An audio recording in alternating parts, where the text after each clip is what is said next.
Господине Заев, вчера на лидерската, од кого добивте поддршка за датумот за кој што толку многу стоите за избори 21 јуни, имајќи ги предвид изјавите на останатите лидери кои што беа таму, се добив впечаток дека единствено зад вас застануваат делумно ДПА и БЕСА, останатите како да имаат други поинакви предлози од тоа што на вие кои инсистирате.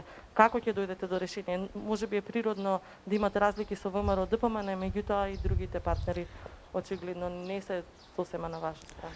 Знаете, прво очекувавме да каже опозицијата, не само ВМРО ДПМН, туку Алијанса за албанците, БЕСА, тие се опозициони партии да кажат своји термини и беа кажени од некои партии термините, но прво го истакнавме ние терминот од 21 заради тоа што логично по закон, сега како што стојат работите, воредна состојба завршува на 30 мај, 22 дена, после тоа е 21 јуни. А поддршка даде господинот Ахмети Дуи. Дадоа поддршка опозиционата БЕСА, даде поддршка владеачката ДПА. Алијансата за албанците и алтернативата пред се со зборовите на господинот Зијадин Села, како представник на Алијансата, беше кажано 26 јули. Зошто? Заради тоа што се дава поголема шанса и нашите кога се враќаат од странство да имат можност да гласат.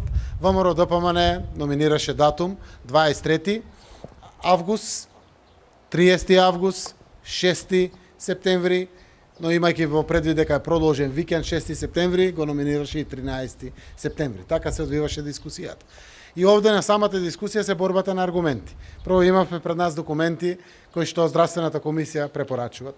Читавме што кажува Светска здравствена организација. Светот се подготвува и укажува дека сега треба во текот на летото да се подготват здравствените болници, здравствените институции со своите капацитети, со доволно легла, доволно респиратори, заради тоа што крајот на август, септември веќе очекуваме и нов бран.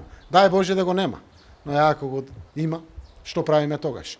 Така да поддршка дадоа генерално сите, освен ВМРО ДПМН, кој што алудира на крајот на летото или почетокот на есента, а тогаш апсолутно е неодговорно и за нас тоа значи воведување од нова здравствена и економска криза во нова политичка и економска криза.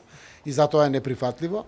Сега остануваме на законските рокови. Знаете дека остануваме секогаш отворени. Сакаме заедно со опозицијата да имаме договор за овие прашања, но ако немаме договор, тогаш останува уставот и законите во државата.